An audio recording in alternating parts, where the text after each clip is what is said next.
Bonjour à tous et bonne année 2019. Donc je vous souhaite plein de bonnes choses pour vous. Donc actuellement je suis malade mais bon j'ai envie de faire une vidéo parce que ça me fait plaisir de faire des vidéos. Donc je vous la fais partager.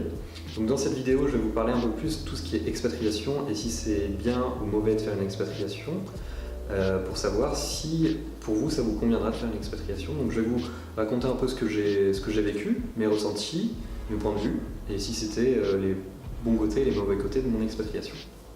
Donc je vais commencer par les mauvais côtés entre guillemets, c'est vraiment tout ce qui est par rapport relation avec la famille, relation familiale. Donc c'est vrai que comme nous on s'est expatrié au Canada, donc c'est pas la porte à côté, et les billets d'avion coûtent cher quand même. Donc en gros vous verrez à peu près votre famille une fois par an, voire les 2 ans, tout dépend de votre budget. Nous actuellement c'est une fois par an qu'on essaie de voir notre famille. Donc c'est sûr c'est un peu compliqué, mais il y a quand même des applications qui nous permettent de garder le lien malgré le décalage horaire. Donc c'est WhatsApp, FaceTime pour Apple, donc, etc. Il y a beaucoup d'applications.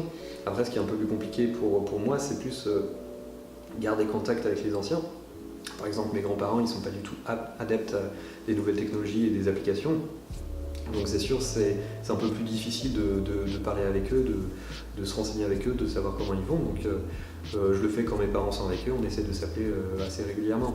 Mais c'est un des gros points négatifs quand vous venez ici, c'est vraiment l'écart familial. Donc si vous n'êtes pas prêt à vous écarter, ne partez pas à l'autre bout du monde. Vous pouvez faire une expatriation très bien en Europe, par exemple en Belgique, en Espagne, en Allemagne, ou peut-être en Angleterre. Comme ça, c'est beaucoup plus proche, les billets d'avion sont beaucoup moins chers et ça vous permet quand même de découvrir une autre mentalité et d'être proche de vos familles. Sinon, les points un peu difficiles que j'ai rencontrés, c'est en fait quand vous partez en expatriation, vous partez vraiment de zéro. Donc vous devez faire vos preuves, vous devez créer vos contacts, vous partez d'une page blanche. Donc c'est à vous de vous donner les moyens de recréer une vie ou la vie que vous voulez. Donc ça c'est un point, ça peut être positif ou négatif pour certains. Donc il faut vraiment prendre conscience de ça. Donc faut vraiment tout découvrir. Donc vous allez découvrir la mentalité, vous allez découvrir aussi la langue, parce que ici à Montréal on parle anglais et français, mais le français c'est pas le français métropolitain qu'on a en France. Ils ont un vocabulaire qui est particulier, ils ont des expressions qui sont particulières, des fois on va mal l'interpréter, que ce soit d'un sens ou dans l'autre. Donc c'est sûr, c'est une culture qu'il faut savoir quand vous vous expatriez et il faut en prendre conscience. Donc il y a tout ça, mais aussi il y a énormément de points positifs. Par exemple, il y a tout ce qui est sur le plan culturel. Il y a énormément d'activités culturelles à Montréal. Après, je ne connais pas du reste du Québec, mais il y a énormément d'activités culturelles. Par exemple, il y a les feux d'artifice l'été, il y a le championnat du monde de feux d'artifice l'été où chaque pays va illuminer le ciel de Montréal une fois par semaine. Donc il y a ça, il y a le Grand Prix de F1, il y a des activités, il y a des défilés, il y a beaucoup de choses qui se passent l'été et beaucoup d'activités culturelles. Ici, par exemple, les piscines sont gratuites, donc il y a beaucoup de points positifs.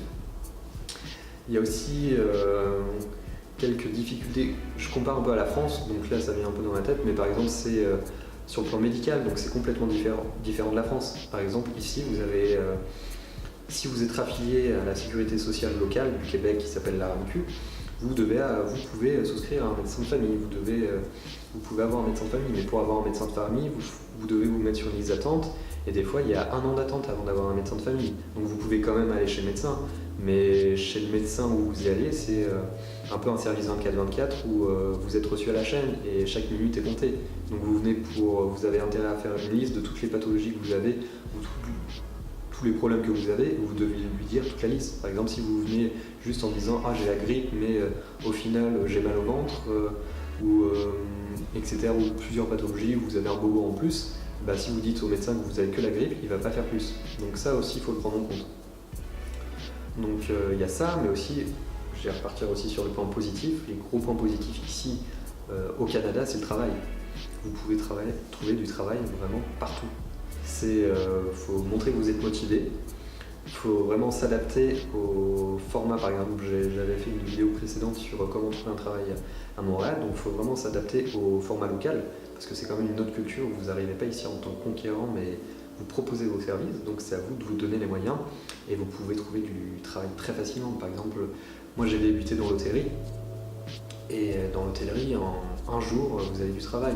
Là, il y a des pubs qui passent sur YouTube au Canada, c'est ils cherchent des chauffeurs de camions, donc il y a énormément de travail à pourvoir ici. Donc si vous cherchez un travail et si vous venez pour vivre, vous pouvez tout à fait bien vivre en venant ici, travailler et vivre d'à côté. Par exemple voyager, faire le tour du Québec ou du Canada, on est proche des États-Unis, on est proche de New York, donc il y a énormément d'activités à faire aussi. Donc il y a beaucoup de points positifs ici. Il y a aussi quelques points négatifs d'un autre côté. Donc ça c'est vraiment, faut vraiment voir, faut vraiment, avant de vous expatrier, c'est vraiment faire le pour et le contre, si vous êtes prêt à délaisser certaines choses, mais vous pouvez aussi acquérir beaucoup de choses. Donc c'est vraiment faire le poids, sous-peser chaque point positif, chaque point négatif, et voir la distance que vous êtes prêt à faire. Par exemple, si vous ne sentez pas tout ça, vous pouvez vraiment, comme je vous disais, vous expatrier dans un autre pays, mais en Europe, beaucoup moins loin que le Canada ou les États-Unis, c'est loin, mais d'autres pays européens qui sont beaucoup plus proches, où c'est beaucoup plus simple de revenir voir la famille, les billets peut-être coûteront moins cher, donc il y a beaucoup de choses aussi à prendre en compte.